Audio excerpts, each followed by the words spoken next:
हम अभी किसी नतीजे पर नहीं पहुंचते। आनंद, उसे रातों रात 10 लाख रुपए चाहिए थे। हमने मनीष से कभी सवाल नहीं किया, लेकिन करना चाहिए था। तुमसे 1,30,000 रुपए लेकर वो फरार है और हमारे पैसों पर वो अपने जुर्म से भाग रहा है। तुम कसम खाओ लता कि अगर उसका फोन आया तो तुम छुपाओगी नहीं। उसके लिए अच्छा होगा कि वो खुद को पुलिस के हवाले करे। मैं नहीं मानती कि मेरा बेटा कोई गलत काम कर सकता है। आपको, पुलिस को, सबको गलतफहमी है। मैं कह रही हूँ कि वो किसी बड़ी मुसीबत में फंसा हुआ है।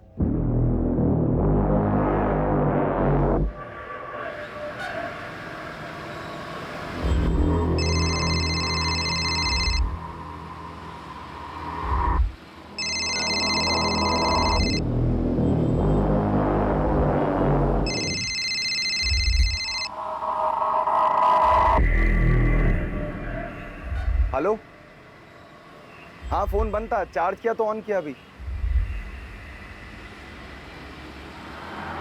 पुलिस? हाँ, अहमदाबाद के बाहर ही हूँ।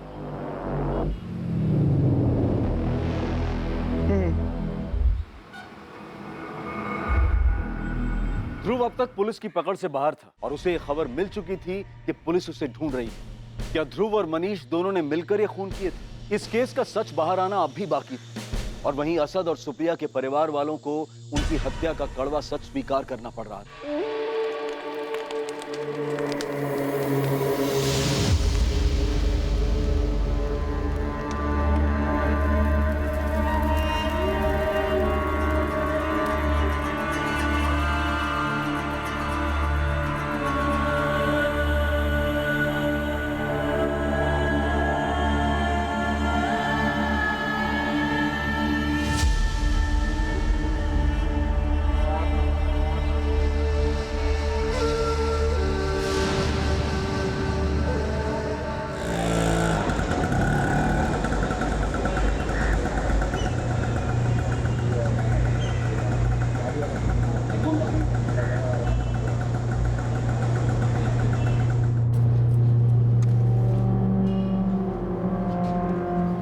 इंस्पेक्टर साहब हैं, मुझे मिलना हो।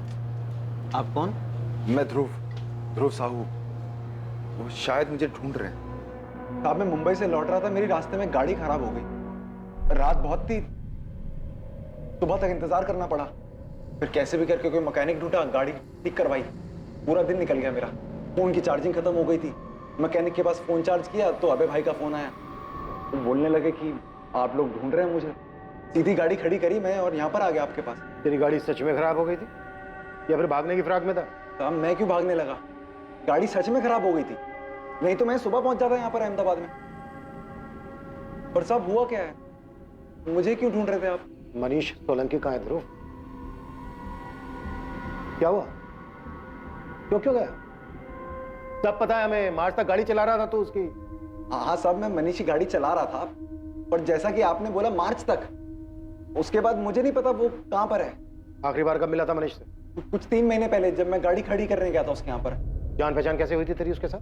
साहब, वो मेरे पुराने ऑफिस के पास रहता था, जहाँ पर मैं गाड़ी चलाता था पहले। Weekend agency? नहीं साहब, माँ जर्नी ट्रेवल्स। वो वहीं पर ही आता था गाड़ी भाड़ी पे लेने के लिए। तभी हमारी बातचीत होने लगी, जान पहचान हो गई थोड़ी सी।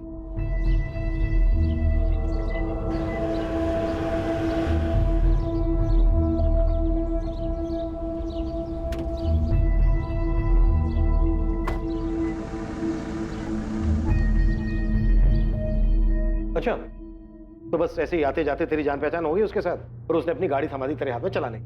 सिर्फ आते जाते नहीं साहब, दरअसल मनीष टैक्सी चलाने के बारे में काफी कुछ जानना चाहता था। बस उसी चक्कर में हमारी बहुत सारी बातें होने लगी। दिन का कितना कमा लेते हो? अपनी गाड़ी ने भाई, नौकरी करता हूँ। 15,000 बन जाता महीने का। यानी हर दिन का 500? हाँ। और मालिक कितना कमा लेता है इस टैक्सी से? मोटी रकम ही कमाता होगा भाई, पता नहीं कितने कमाता है। फिर भी कोई अंदाजा तो होगा? अभी यार 15,000 रुपए मुझे देता है वो। 20,000 पकड़ लो तुम पेट्रोल और मेंटेनेंस का। अब आदमी 35,000 रुपए खर्च कर रहा है तो 35-40 तो बचता ही होगा उसको ऊपर से। 40,000 का प्रॉफिट? हाँ भाई, इतना तो बनता ही होगा। इतनी गाड़ी खरीद के धंधे में लगाना क्या फायदा। क्या हो मनीष भाई, इतना अर्जेंट क्यों बुलाया? तेरे से कि इंपॉर्टेंट काम है। एक गाड़ी को जरा चला कर देगी, इसकी हालत ठीक है या नहीं? पर क्यों? गाड़ी किसकी है? अरे यार तू सवाल बहुत करता है। ये ले चाबी, चला सब बताता हूँ बाद में।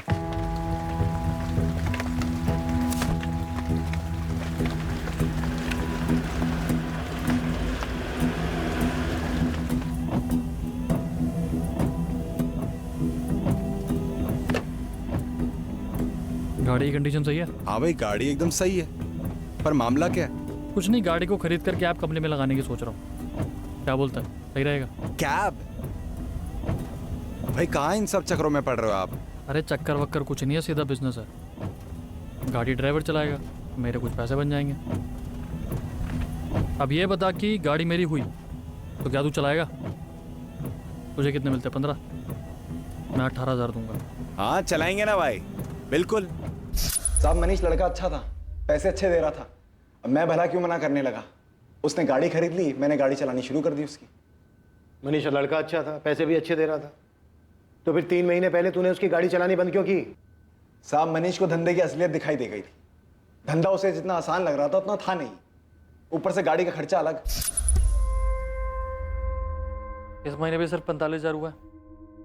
18,000 तेरी सैलरी, 20,000 गाड़ी का खर्चा निकालने के बाद भी सिर्फ 7,000 बचते हैं।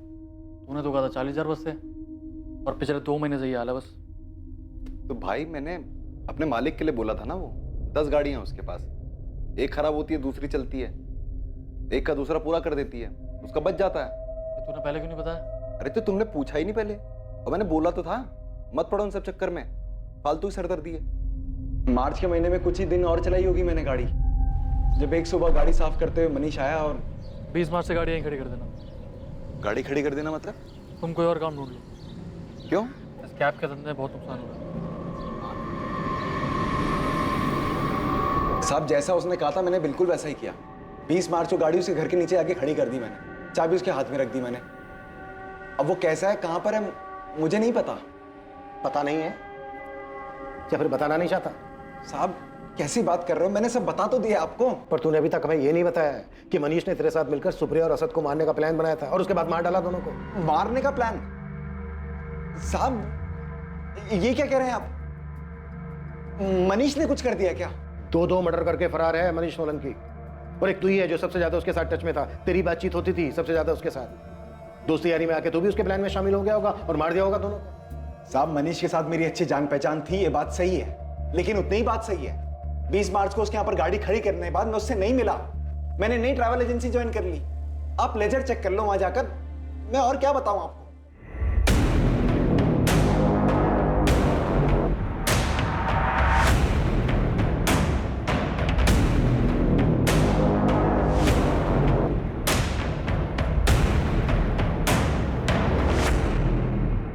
ये केस दिन पे दिन घूमते जा रहा है, इसका कोई एंड ही समझ नहीं आ रहा। सर अभी तक तो ऐसा लग रहा था कि सब कुछ मनीष का किया था। उसी ने असद को मारने की सुपारी निकलवाई और उसके बाद अपने घर वालों से जितने पैसे हो सके वो लेकर फरार हो गया। अगर सुपारी निकली है तो किसी ने तो उठाई होगी। हम ऐसी थ्योरीज पे काम नहीं कर सकते, पुख्ता चाहिए हमें। सिंह, सोनू और बाकी खबरियों को बोलो कि मुझे जल्द से जल्द सुपारी उठाने वाले का नाम चाहिए।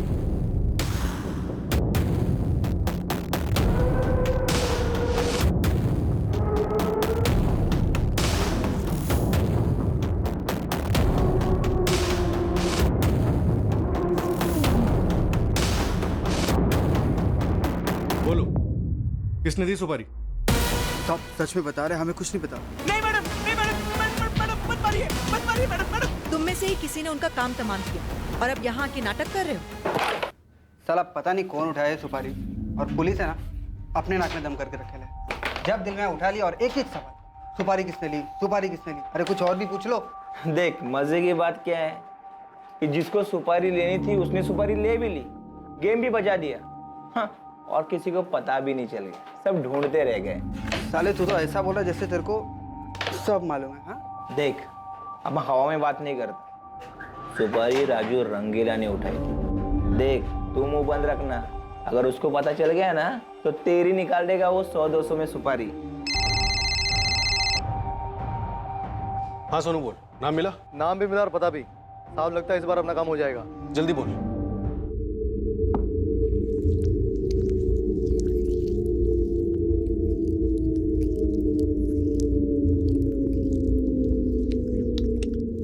अबे पिंटू, क्या लड़की लोग की माफिक धीरे धीरे हाथ चला रहा है? थोड़ा दम लगा। खाना वाना खाया कि नहीं तूने? अबे रुक क्यों गया? सांप सूंघ गया क्या तेरे को?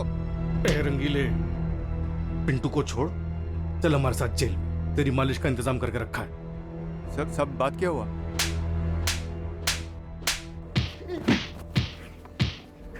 अरे साहब, मैं सच बता रहा हूँ, मुझे सुपारी के लिए बोला था, पर मैंने सुपारी नहीं उठाई। तूने कहा और हमने मान लिया। सुपारी उठाने में तू नंबर 1 है। तुझे लगता है तेरी इस कहानी पे भरोसा कर लेंगे हम? अरे साहब, मेरी बात तो सुनो। मैंने सुपारी के लिए मना किया क्योंकि पैसा बहुत कम था। एक मटर तो हुए। अगर सुपारी तूने नहीं उठाई तो फिर किसने उठाई? अब मुझे क्या पता, पर मैंने कुछ नहीं किया। अरे जिससे सुपारी दी थी उससे पूछो ना आप। मनीष सोलंकी, यही नाम है ना उसका? पता नहीं साहब, नाम तो मैंने ये पहली बार सुना। साले नाटक करता है। कहाँ छुपा है मनीष? साहब, मैं सच बता रहा हूँ, मुझे किसी मनीष सोलंकी ने सुपारी नहीं दी थी। तो फिर किसने दी? ये साला मनीष खुद तो निकल गया, हमें फंसा गया। हाँ यार, बस एक बार हाथ आ जाए तो बताता हूँ। चुप कर, यह जान पे बनी हुई है, दीवारों के भी कान होते हैं। पता नहीं किस बात पर कब पुलिस फिर से उठा के ले जाए।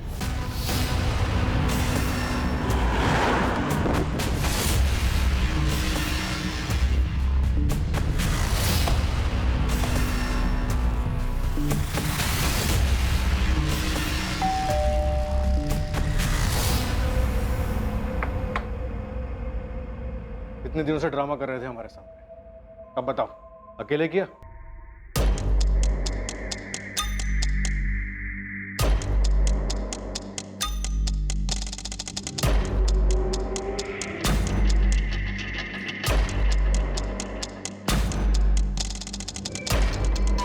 हाँ साहब, यही है।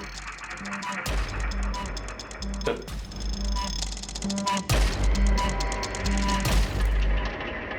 चल अब बोलना शुरू कर दे। अगर तेरे इस ड्रामे की वजह से मेरा सर घूम गया ना, तो बेटा बोलने के लायक नहीं बचेगा तू। सुप्रिया ने हमारे परिवार की नाक काटने की ठान ली थी, इसलिए उसे मारने के अलावा मेरे पास और कोई चारा नहीं था।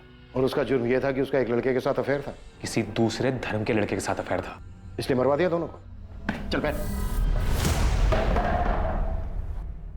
अब बता क्या क्या हुआ था, डिटेल में सब कुछ। छुट्टियों में सुप्रिया राजकोट आई हुई थी, और फिर एक दिन सुप्रिया अपना फोन देना सर, फोन की बैटरी खराब हो गई है, चार्ज ही नहीं हो रहा।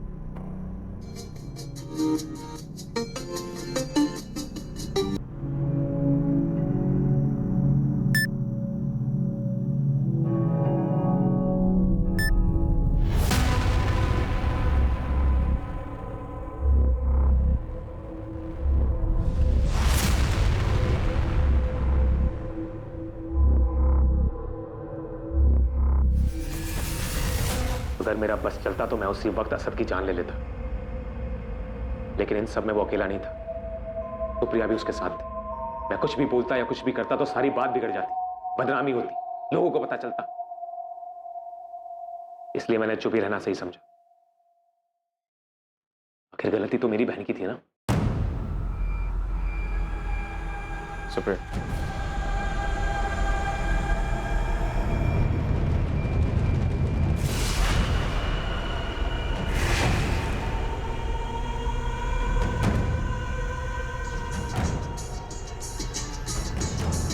मैंने किसी को कुछ नहीं बताया, और अगले दिन काम का बहाना बना के मैं अहमदाबाद आया और असद के बारे में पता करने लगा। असद का रूटीन पता करने के बाद उसे सिर्फ मारना बाकी था।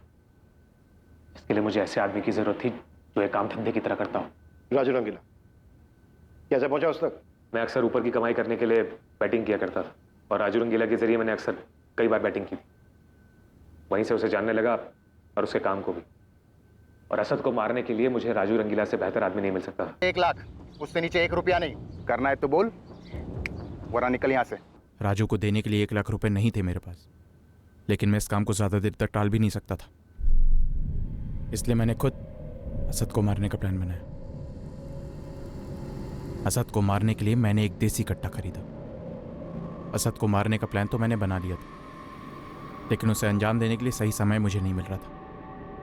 और उधर सुप्रिया की छुट्टियां भी खत्म हो रही थी, और मैं दोबारा सुप्रिया को असद से मिलने नहीं दे सकता था। ये सुप्रिया जब अहमदाबाद जाने के लिए निकली तो मैं भी राजकोट से अहमदाबाद के लिए निकल गया। मैं उसकी बस के पीछे ही था।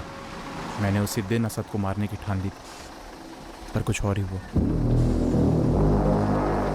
जब मैंने सुप्रिया को अहमदाबाद पहुंचने से पहले ही बीच रास्ते में उतरते हुए देखा, मुझे पहले तो कुछ समझ नहीं आया,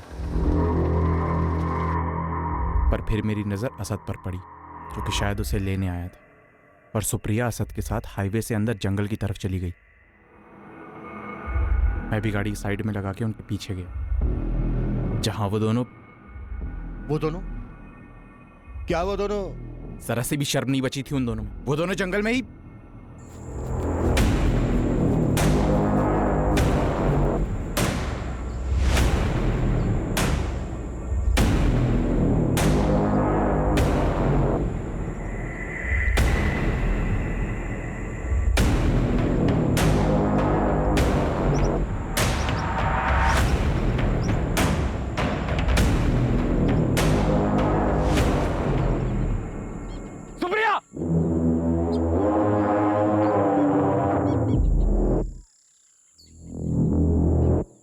शर्म नहीं आई? अरे शर्म नहीं आई ये सब करते हुए?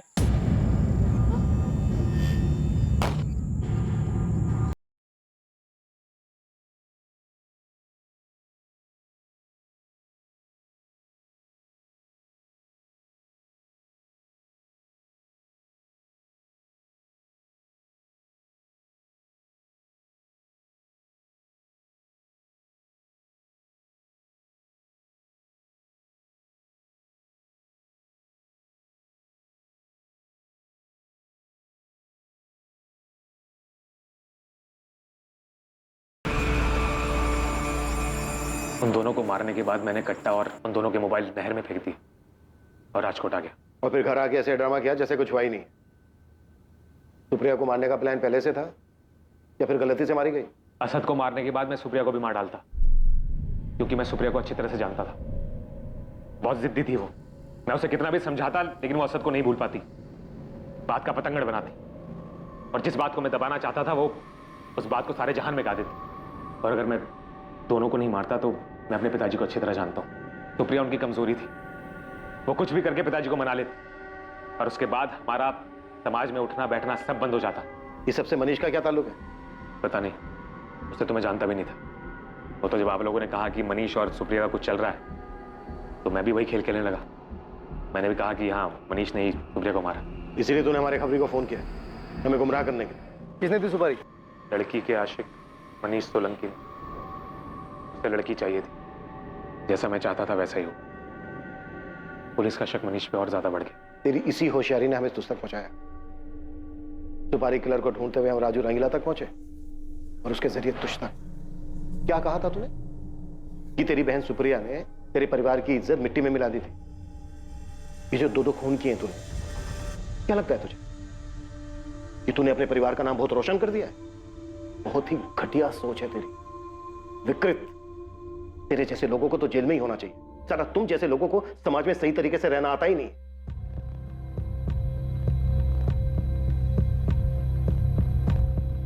जहां मनीष को सस्पेक्ट मानकर पुलिस सुप्रिया और असद की मर्डर मिस्ट्री की गुत्थी सॉल्व करने में जुटी थी, वहीं जब सच्चाई सामने आई तो इससे कहीं अलग और चौंकाने वाली बात थी। तो सवाल यह उठता था कि आखिर मनीष है कहां? अगर मनीष का सुप्रिया और असद के मर्डर से कोई ताल्लुक नहीं है, तो फिर किस चीज से भाग रहा है वो? उसका 10 लाख रुपए मांगना, झूठ बोलना, अलग अलग एटीएम से पैसे निकालना, आखिर किस कांड में फंसा हुआ है वो? सर, मनीष की फैमिली की माने तो मनीष आरोपी नहीं, विक्टिम है। हमें इस केस को एक अलग नजरिए से देखना होगा। मनीष से जुड़ी हुई एक एक डिटेल्स बारीकी से पढ़ो, एक एक छोटी छोटी चीज, कोई ना कोई सबूत, कुछ ना कुछ तो ऐसा है जो हमसे छूट रहा है। मैं कह रही थी ना आपसे, मेरा मनीष कभी किसी का खून कर ही नहीं सकता, लेकिन आप सब उसे गलत मान बैठे थे। उसे कभी क्रिमिनल, कभी खूनी, पता नहीं क्या क्या कहते थे। फिर मनीष है कहां? अभी भी वक्त है, कुछ कीजिए ना, मेरे बेटे को बचा लीजिए ना।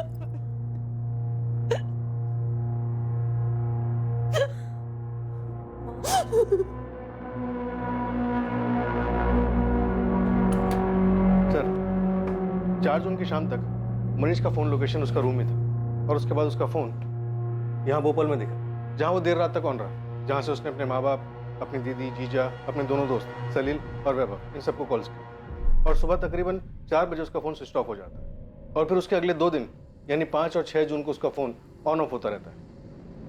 सर यही तो अजीब बात है, 4 से 6 जून के बीच फोन की लोकेशन बोपल ही थी। वो कहीं पर भी गया हो, आता तो यहीं पर आता। उसका फोन भी स्विच ऑफ इसी एरिया में हुआ, उसका लास्ट लोकेशन भी बोपल ही था। मनीष यहाँ भोपाल में कर क्या रहा था? मनीष के माँ बाप और उसके दोस्तों का तो यही कहना है कि इस एरिया में उसकी जान पहचान का कोई नहीं था। सर एक और अजीब बात। क्या? जिन 4 एटीएम से पैसे निकाले गए थे, यानी 5 जून को ओधव और कालूपुर और 6 जून को चांदखेड़ा और जुहापुरा, और हर दिन start and end point Bhopal ही है। ये चारों एटीएम्स भोपाल से काफी दूर हैं। भोपाल से उसके आसपास के इलाकों में भी कई एटीएम्स हैं। तो फिर उसे भोपाल से इतनी दूर जाकर पैसे निकालने की क्या जरूरत है? सर हो सकता है मनीष किसी और की नजरों से बचना चाह रहा हो। हाँ, लेकिन मुझे लगता है कि इन चारों एटीएम की लोकेशन हमारा ध्यान भटकाने के लिए चाहिए, ताकि हमारा ध्यान इन एटीएम की लोकेशंस पर रहे और मेन लोकेशन बोपल पर हमारा ध्यान ही ना जाए। एग्जैक्टली। मुझे लगता है कि मनीष यहाँ भोपाल में ही बैठ कर गेम खेल रहा था। इस केस को लेकर हमें जो भी मिलेगा वो यही मिलेगा। लेकिन सर भोपाल तो काफी बड़ा इलाका है, वहां पे कुछ ढूंढना ऐसा है जैसे कि भूसे में सुई को ढूंढना। काम मुश्किल तो है, लेकिन इस केस की गुत्थी यहीं सुलझेगी। यहाँ जरूर कुछ ऐसा है जो इस केस के लिए है।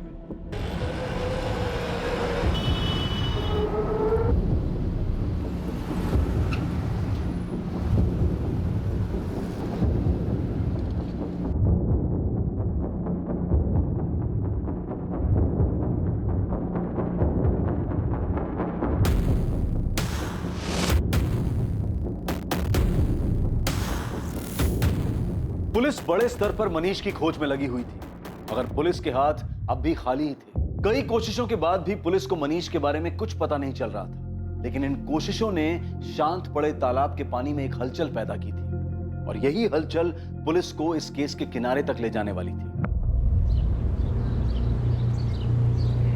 चाचा, एक चाय कड़क। हाँ और पानी कम। ठीक है बबन, ये मिला के तेरे पुराने हिसाब के 1128 रुपए हो गए। चाचा ये रखो, बाकी एडवांस में जोड़ लेना। बड़े पैसे आ गए हैं तेरे पास बबन। कोई लॉटरी वोटरी लगी है क्या? लॉटरी मेरी नहीं, विकास की लगी है, उसी से उधार लिया है। उस फुक्कड़ विकास की लॉटरी लगी है? कहाँ चला गया वो? पिछले 2 हफ्तों से मुंबई गया। फैक्ट्री का काम का छोड़ दिया क्या? वो सब तो पता नहीं, पर हाँ उसके हाथ में गहरी चोट लगी है, मजबूरन छुट्टी देनी पड़ी मालिक को। उस फटीचर विकास की तो नसीब ही खुल गई, लॉटरी भी लग गई और छुट्टी भी मिल गई। साहब यही भोपाल इलाके में रहता है, मैंने पता किया। कल तक तो उसको खाने के लाले थे, अब आज काम धंधा छोड़कर मुंबई में घूम रहा है विकास। और उसके इलाके में लोग बता रहे हैं कि एक महंगा वाला टीवी भी लिया। उसकी औकात नहीं है साहब ये सब करने की। भोपाल में एक फैक्ट्री में काम करता है, वहाँ पता किया तो पता चला कि काम पर ही नहीं आ रहे। कुछ चोट वोट लगी उसको 4-5 तारीख के आसपास। इस विकास का मनीष से क्या कनेक्शन है? ये तो पता नहीं है सर। मनीष गायब हुआ 4 तारीख को और उसी के आसपास है विकास भी बाहर, ऊपर से लॉटरी भी लगी। अंधेरे में तीर है साहब। अभी आप देख लो कि ये तीर आपके निशाने पर है। कालूपुरा और चांदखेड़ा के एटीएम के पास था, इस विकास का भी सेम था, ठीक उस टाइम पर जब एटीएम से पैसे निकाले गए। इसका मतलब ये भी हो सकता है कि मनीष की जगह पर विकास गया हो पैसे निकालने एटीएम से, या फिर ये विकास भी मनीष के साथ हो। सर खबरी राजन के हिसाब से इस विकास की कदकाठी मनीष से काफी मिलती, लेकिन सर हमारे काम की बात ये नंबर, इस नंबर पे विकास रेगुलर टच में था। ये बहुत शातिर समझता है अपने आप। ये शुरू से ही मनीष के करीब था, अब मनीष तक हमें यही पहुंचाएगा। उठा गिलास साले को।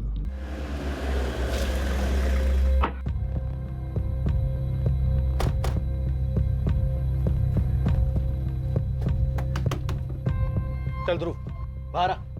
चल चल चल। साहब क्या हुआ? अरे चल ना, ड्राइवर बन के बहुत घुमाया तूने, अब मंजिल तक पहुंचाने का काम भी तेरा ही है। चल। देख, झूठ बोलने की या कहानी बनाने की जरूरत नहीं है। ये खेल तूने और विकास ने साथ में मिलकर खेला है, ये तुम दोनों के कॉल रिकॉर्ड से पता चल गया हमें।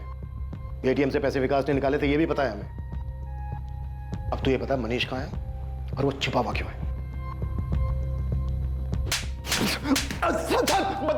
बता रहा हूँ साहब, मैं गुजरात में पैसे कमाने आया था यूपी से। मेरे को अपनी टैक्सी खरीदनी थी, कारोबार जमाना था मेरे को यहाँ पर, और ड्राइविंग करके गुजारा हो नहीं पा रहा था। मैं बहुत ही ज्यादा परेशान हो गया था। जब मनीष से मिला और कुछ दिनों बाद उसने गाड़ी खरीद ली, मैं गाड़ी चलाने लगा। मुझे पता था साहब इसको धंधे के बारे में ज्यादा पता नहीं है, तो मैं धंधे में थोड़ा हेरफेर करने लगा। कभी गाड़ी की मरम्मत के बहाने, कभी उसका डीजल बेचकर मैं हेरफेर करने लगा पैसों का। मेरे को लगा मनीष को पता नहीं चलेगा, पर 1-2 महीने बाद उसे सब पता चल गया और फिर उसने नौकरी से निकाल दिया मेरे को। ध्रुव, 20 मार्च से गाड़ी यहीं खड़ी कर देना। गाड़ी खड़ी कर देना मतलब? तुम कोई और काम ढूंढ लो। सब पैसे की बहुत जरूरत थी मेरे को, और मनीष ही दे सकता था मेरे को पैसे। मेरे को लगा इसके पास पैसे हैं, फिर मैंने उसका किडनैपिंग करके फिरौती मांगने का प्लान बनाया। मैं अकेला ना कर पाता ये काम, तो मैंने विकास को पूछा, उसको भी पैसे की जरूरत थी। कितना मांगेंगे? 10 लाख रुपए। इतने मिल जाएंगे? मिल तो जानी चाहिए, मोटी पार्टी है। तो कब करना है? जितनी जल्दी हो सके उतना जल्दी। सब मनीष ने नौकरी से जरूर निकाल दिया था मेरे को, पर आते जाते मेरी मुलाकात होती रहती थी उससे, तो किडनैप करना कोई बड़ी बात नहीं थी मेरे लिए। बस झांसा देना था कैसे भी करके। अरे चलो ना तुम भी, बर्थडे दोस्त का, पार्टी वार्टी करेंगे। तेरे दोस्त को मैं थोड़ी जानता हूँ, मैं क्या करूंगा वहां आके? अरे तो बैठोगे ना यहाँ पर, वहां चल के बैठ लेना।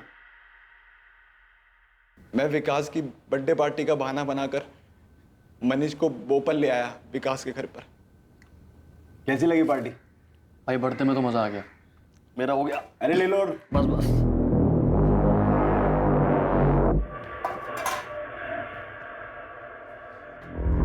खड़े क्या कर रहा है? क्या? प्रूफ क्या है ये? घर फोन कर अपने, 10 लाख मंगा चल। किस बात के 10 लाख? किडनैप हो गया तू तब आजाद होगा, तब 10 लाख रुपए हमें मिलेंगे। क्या बकवास कर रहे हो तुम लोग? बकवास नहीं कर रहा, पैसे मांग रहा हूँ। घर पे फोन कर 10 लाख मंगा और बोला किडनैपिंग हुई है। अरे पूरे का पूरा अंदर घुसेड़ दूंगा, समझा क्या? हाथ छोड़ का ले। अरे फोन कर घर पे, चल पैसे मंगा। मनीष को काबू करने के बाद हमने मनीष के घर वालों को फोन लगवाया उससे। अर्जेंट काम है, वो 10 लाख रुपए चाहिए मुझे। मगर भिखारी निकले सबके सब, सालों के पास पैसे ही नहीं थे। उसके जीजा से कैसे भी करके 1,30,000 रुपए का जुगाड़ हो पाया, जो उसने मनीष के अकाउंट में अगले दिन डाले। और मनीष के अकाउंट में पहले से ही थे कुछ 20,000 रुपए, तो कुल मिलाकर हमारे पास कुछ 1.5 लाख रुपए बन रहा था। हमने सोचा कि जो मिल रहा ले लेते हैं उससे, नहीं तो इतनी मेहनत की है वो भी बर्बाद जाएगी। और इसकी जीजा ने पैसे भेज दिए। ले सी गाड़ी की चाबी, ले ATM निकाल लेना पैसे। हाँ सुन, फोन पे ले जा।